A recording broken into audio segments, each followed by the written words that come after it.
ಅಣ್ಣನೂ ಅದಕ್ಕೇನೋ ಬಂದಿದ್ದಾರೆ ಅಪ್ಪ.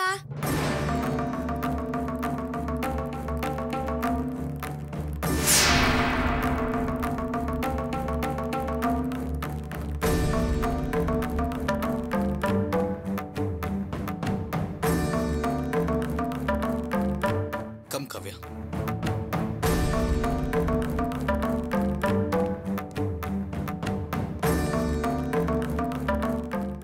ನಿಂತ್ಕೊಳ್ಳೋ. ಮನೆ ಬಿಟ್ಟು ಹೋದ ಈ ಹುಚ್ಚಿನ ಮತ್ತೆ ಹುಡುಕೊಂಡು ಯಾಕೆ ಮನೆ ಕರ್ಕೊಂಬಂದೆ? ಶಾರದಾ, ಎಲ್ಲಾದ್ರೂ ಹಾಳಾಗೋಗ್ಲಿ ಅಂತ ಸುಮ್ಮನೆ ಇರ್ಬೇಕು ತಾನೆ?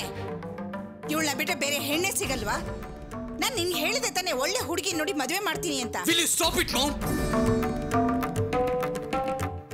ನೀನು ಮಾತ್ರ ಅಲ್ಲ, ನಾವೆಲ್ಲರೂ ಕೂಡ ಇವಳನ್ನ ತಪ್ಪಾಗಿ ಅರ್ಥ ಮಾಡ್ಕೊಂಡಿದ್ದೀವಿ. ಪಾಪ ಇವಳು ನಮಗೆಲ್ಲ ಒಂದು ಸತ್ಯನ ಹೇಳೋದಕ್ಕೆ ಎಷ್ಟೊಂದು ಪ್ರಯತ್ನ ಮಾಡಿದಾಳೆ. ಆದ್ರೆ ನಾವು ಯಾರು ಇದನ್ನ ಕಿವಿಗೆ ಹಾಕೊಳ್ಳೇ ಇಲ್ಲ.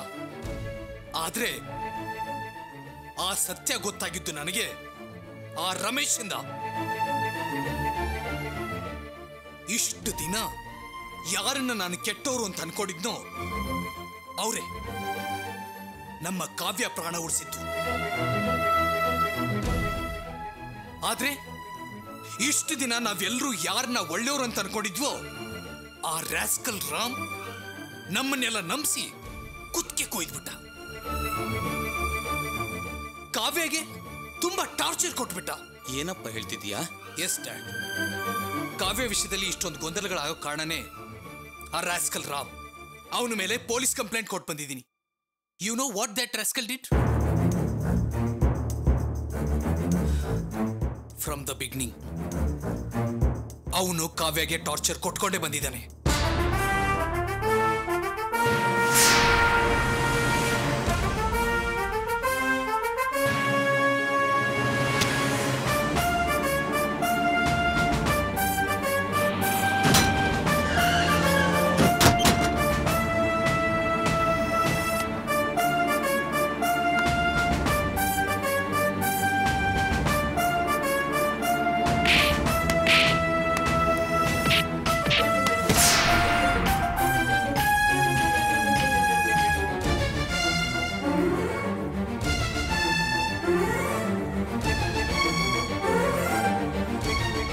ಇಷ್ಟು ದಿನ ನಾವೆಲ್ಲರೂ ಕಾವ್ಯನ ನಮ್ಮದೇ ಹಿಂಸೆ ಕೊಟ್ಟಿರೋದಕ್ಕೆ ನಾವು ಇವಳನ್ನ ಕ್ಷಮೆ ಕೇಳಬೇಕು.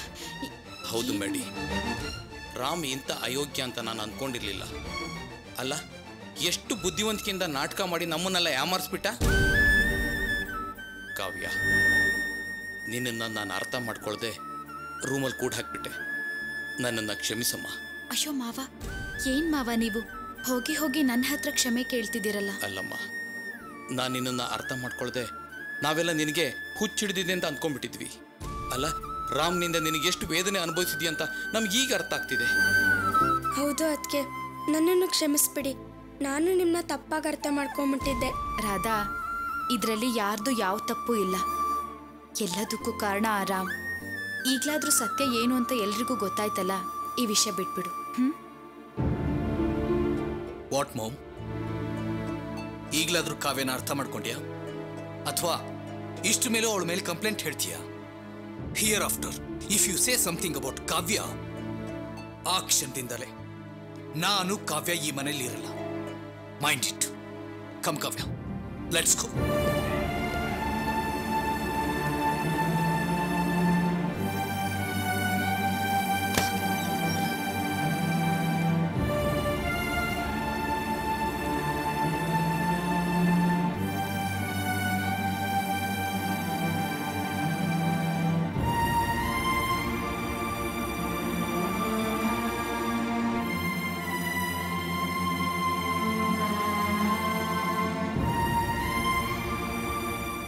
Y Kavya, what happened?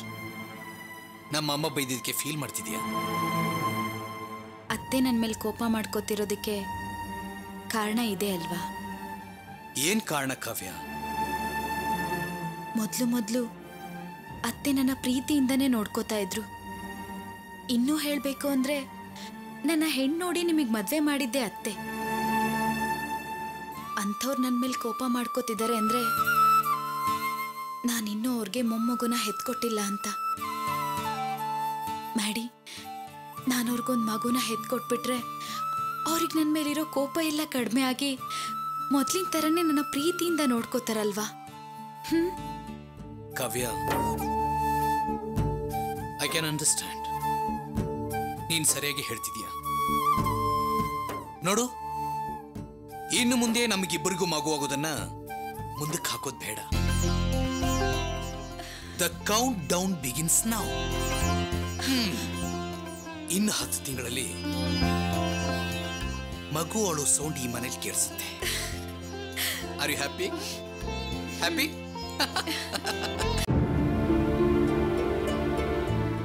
ಯಾಕೋ ಸನಿಲ್ಲ, ಕಾಲೇಜ್ಗೆ ಹೋಗೋದಿಲ್ವಾ? ಹೊರಡ್ಬೇಕು. ಹೌದು, ಕಾಂತೆಯನ್ನು 2 ದಿವಸದಿಂದ ರೂಮ್ಗೆ ಬರಲಿಲ್ಲ. ಅವನು ಮುತ್ತತ್ತಿಗೆ ಹೋಗಿದ್ದಾನೆ, ಬರೋದು 4-5 ದಿವಸ ಆಗುತ್ತೆ. ಓ ಹೌದಾ?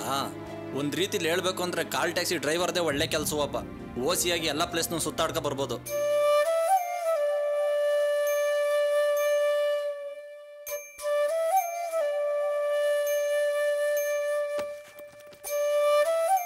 ಯಾಕೋ ಸುನಿಲ್ಲ, ಡಲ್ಲಾಗಿ ಕೂತಿದ್ಯಾ?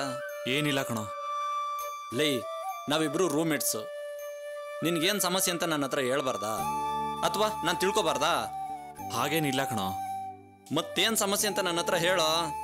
ಅಕ್ಕನೂ ಅಕ್ಕನ ಮಗನೂ ಊರಿಗೆ ಬಂದಿದ್ದಾರೆ. ಮತ್ತೆ ಖುಷಿಯಾಗಿ ಹೋಗ್ಬಾ. ಏನೋ ಮಾತಾಡ್ತಿದ್ಯಾ ನೀನು? ಸುಮ್ಮನೆ ಹೇಗೋ ಹೋಗೋದು? ನಮ್ಮ ಅಕ್ಕನಿಗೆ ನಾನು ಒಬ್ಬನೇ ತಮ್ಮ, ಆ ಮಗುಗೂ ನಾನು ಒಬ್ಬನೇ ಸೋದರ ಮಾವ ಕಣೋ. ಆ ಮಗುಗೆ ನನ್ನ ತೊಡೆ ಮೇಲೆ ಕೂರಿಸಿ ಕಿವಿ ಚುಚ್ಚುತ್ತಾರೆ ಕಣೋ. ಏನಾದರೂ ಕೊಡ್ಬೇಕಲ್ವೋ? ಕಾಂತನಿಗೆ ಫೋನ್ ಮಾಡಿ ಕೇಳಿದ್ರೆ ಅವ್ನು ಯಾರ ಥರ ಇಸ್ಕೊಂಡಿರೋ, ನಾ ಬಂದ್ಮೇಲೆ ಕೊಡ್ತೀನಿ ಅಂತಂದ. ಕಡಿಮೆ ಅಂದ್ರು 1,000 ರೂಪಾಯಿ ಬೇಕು ಕಣೋ. ನಾನು ಯಾರ ಹತ್ರ ಕೇಳಲಿ ಹೇಳು? ಲೇ, ನಾನು ಇರ್ಬೇಕಾದ್ರೆ ನೀನು ಯಾಕೋ ಯೋಚನೆ ಮಾಡ್ತೀಯಾ?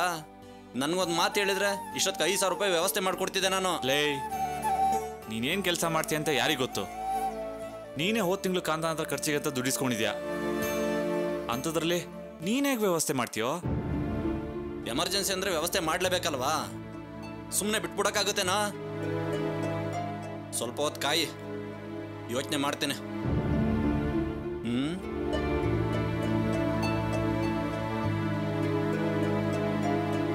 ಏನಪ್ಪ ರಮೇಶ? ಓಹ್, ಬನ್ನಿಮ್ಮ, ಕೂತ್ಕೊಳ್ಳಿ, ಊಟ ಮಾಡಿದ್ರಂತೆ. ಅದೆಲ್ಲ ನನಗೆ ಬೇಕಾಗಿಲ್ಲ. ಡೇಟ್ ಮುಗಿದು 3 ದಿನ ಆಯ್ತು, ಇನ್ನೂ ನನಗೆ ಬಾಡಿಗೆ ಬಂದಿಲ್ಲ. ಅರ್ಚನಾ,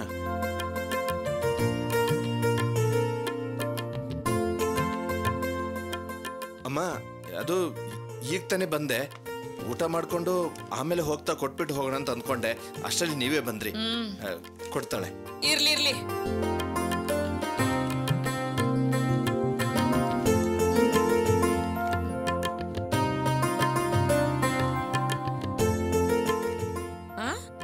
ಏನಿದು?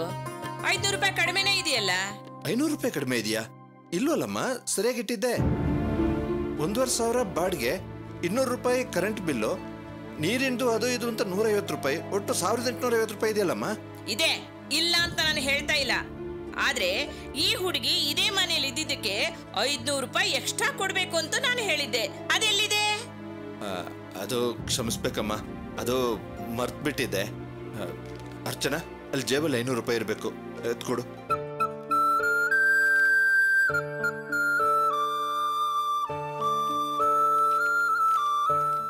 ತಗೊಳ್ಳಿ. ಸರಿ, ಬರ್ತೀನಿ. ಅಮ್ಮ, ಊಟ. ಅರ್ಚನಾ, ಯಾಕಲ್ಲಿ ನಿಂತಿದ್ಯಾ? ಬಾ, ಊಟ ಮಾಡು.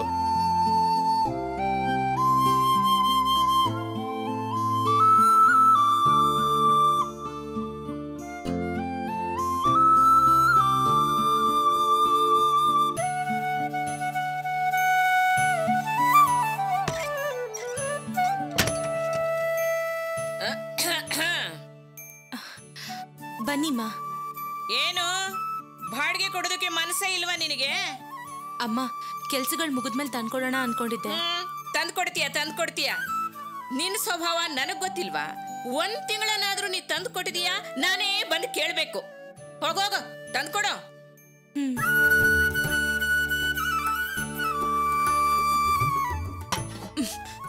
ದುಡ್ಡು ಅಂತ ಯಾಕೆ ಹಿಂಗ್ ಸಾಯ್ತಾರೋ? ಏನದು ಗೊಣಗ್ತಾ ಇದೆಯಲ್ಲ? ಏನಿಲ್ಲಮ್ಮ, ದುಡ್ಡು ಎಣಿಸ್ತಾ ಇದ್ದೆ.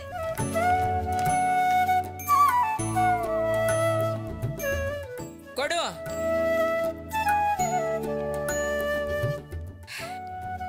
ಪಂಪ್ ಸ್ಟವ್ ಹಚ್ಚಬೇಡ ಅಂತ ನಾನು ನಿನಗೆ ಹೇಳಿಲ್ಲ? ಮುಂದಿನ ಸರಿ ಗ್ಯಾಸ್ ತಗೊಳೋದಕ್ಕೆ ನೋಡು. ನಾನು ಇನ್ನೊಂದ್ ಸರಿ ಬಂದಾಗ ಹೀಗೇನಾದ್ರೂ ಇದ್ರೆ ನಾನೇನ್ ತೀರ್ಮಾನ ತಗೋತೀನೋ ನನಗೆ ಗೊತ್ತಿಲ್ಲ. ಹಾ,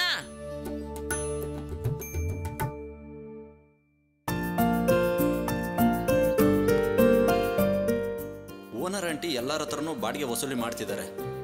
ನೆಕ್ಸ್ಟ್ ನಮ್ಮ ಹತ್ರ ಬಂದೇ ಬರ್ತಾರೆ. ಏನಾದರೂ ಪ್ಲಾನ್ ಮಾಡಲೇಬೇಕು.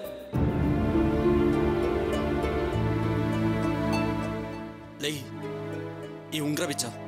ಏಯ್, ಯಾಕೋ ದಿಢೀರಂತ ಬಂದು ಉಂಗ್ರ ಬಿಚ್ಚು ಅಂತ ಬಡ್ಕೊಂತಿದ್ಯಾ? ಲೈ, ಇದನ್ನ ಇಟ್ಕೊಂಡೆ ನಿನಗೆ ದುಡ್ಡು ವ್ಯವಸ್ಥೆ ಮಾಡ್ತೀನಿ. ಬಿಚ್ಚೋ ಇದ. ಲೈ, ಇದು 25 ಪೈಸೆ ಕಾಯಿನ್ ಮಾಡಿರೋ ಉಂಗ್ರ ಕಣೋ, 50 ರೂಪಾಯಿಗೂ ಬೆಲೆ ಬಾಳಲ್ಲ. ಇದು ಇಟ್ಕೊಂಡು ಹೇಗೋ ವ್ಯವಸ್ಥೆ ಮಾಡ್ತೀಯಾ?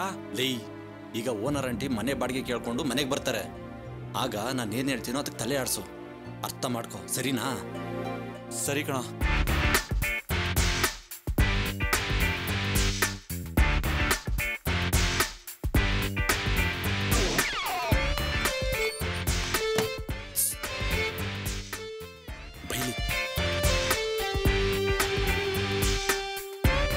ಏನು ಬಾ. ನಾನು ಏನೋ ಮಾಡಲಿ, ಒಂದು ಸಣ್ಣ ಪ್ರಾಬ್ಲಮ್ಗೋಸ್ಕರ 50,000 ರೂಪಾಯಿ ಉಂಗ್ರನ್ನ ಬರೀ 5,000 ರೂಪಾಯಿಗೆ ಅಡ ಇಡು ಅಂತ ಹೇಳ್ತಿದ್ದಾನೆ. ನಾನು ಎಷ್ಟು ಹೇಳಿದ್ರು ಕೇಳಲಿಲ್ಲ ಕಣೋ. ಸರಿ ಅಂತ ಸೇಟು ಅಂಗಡಿಗೆ ಹೋದೆ. ಆ ಸೇಟು ಇದು ತುಂಬ ಬೆಲೆ ಬಾಳೋ ಉಂಗ್ರ, ಯಾರು ಗೊತ್ತಿರೋರು ಇದ್ರ ಕರ್ಕೊಂಡು ಬಾ ಅಂತ ಹೇಳ್ದ. ಸರಿ, ಸೇಟು ಕೊಡದಿದ್ರೆ ಏನಂತೆ, ನಮ್ಮ ರೇಷನ್ ಅಂಗಡಿ ಅಣ್ಣಾಜಿ ಇದ್ದಾರಲ್ಲ ಅವ್ರ ಹತ್ರ ಹೋಗಿ ಕೇಳಿದೆ. ಅವರು ಈ ಉಂಗ್ರ ನೋಡಿ 5,000 ರೂಪಾಯಿ ಕೊಡ್ತೀನಪ್ಪ, ಆದರೆ ಒಂದೇ ತಿಂಗಳಲ್ಲಿ ಬಿಡಿಸ್ಕೋಬೇಕು, ಇಲ್ಲ ಅಂದರೆ ಈ ಉಂಗ್ರ ಸಿಗಲ್ಲ ಅಂತ ಹೇಳ್ಬಿಟ್ರು.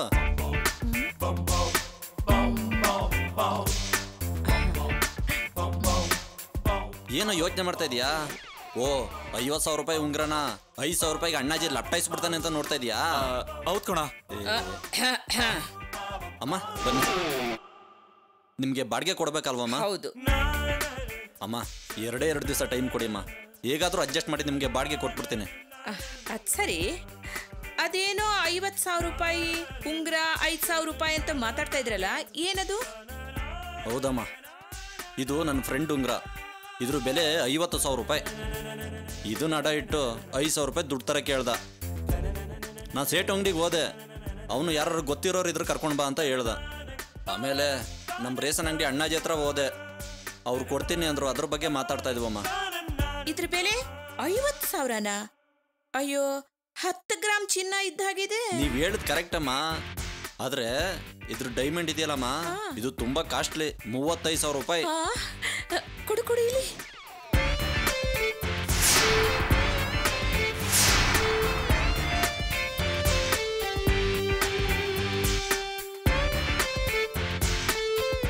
ಅಮ್ಮ, ಇದು ಆರ್ಡಿನರಿ ಅಲ್ಲಮ್ಮ, ವಜ್ರ, ಶುದ್ಧ ವಜ್ರ. ವಜ್ರದ ಅಲ್ವೋ? ಇಷ್ಟೊಂದು ಬೆಲೆ ಬಾಳುವ ಉಂಗ್ರನ ಆ ಅಣ್ಣಾಜಿ ಕೈ ಕೊಡಕ್ ಹೊರಟಿದೆಯಲ್ಲ, ಅವನು ವಾಪಸ್ ಕೊಡ್ತಾನ? ನಿಯತ್ತಾಗಿ ನಡ್ಕೋತಾನ? ನಿನಗೆ ಮೋಸ ಮಾಡ್ಬಿಟ್ರೆ ಇನ್ನೇನಮ್ಮ ಮಾಡೋದು? ಅರ್ಜೆಂಟಾಗಿ ದುಡ್ಡು ಬೇಕಲ್ಲ. ಅಯ್ಯೋ, ನನಗೆ ಹೇಳಿದ್ರೆ ನಾನ್ ಕೊಡ್ತಾ ಇದ್ನಲ್ಲ. ನಿಮ್ಮ ಹತ್ರ ಹೇಗಮ್ಮ ಕೇಳೋದು?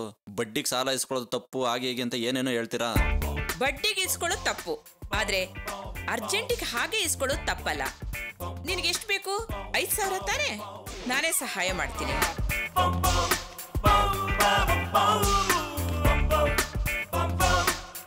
ಅಯ್ಯೋ ಅಮ್ಮ, ನಿಮ್ಗೆ ಯಾಕಮ್ಮ ತೊಂದ್ರೆ?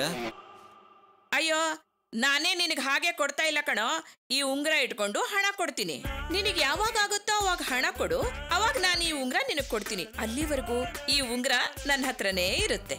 ಸರಿ ಅಮ್ಮ, ಈ ಉಂಗ್ರ ನಿಮ್ಮ ಹತ್ರ ಇರೋದು ಒಂದೇ, ಬ್ಯಾಂಕ್ ಲಾಕರ್ ಅಲ್ಲಿ ಇರೋದು ಒಂದೇ.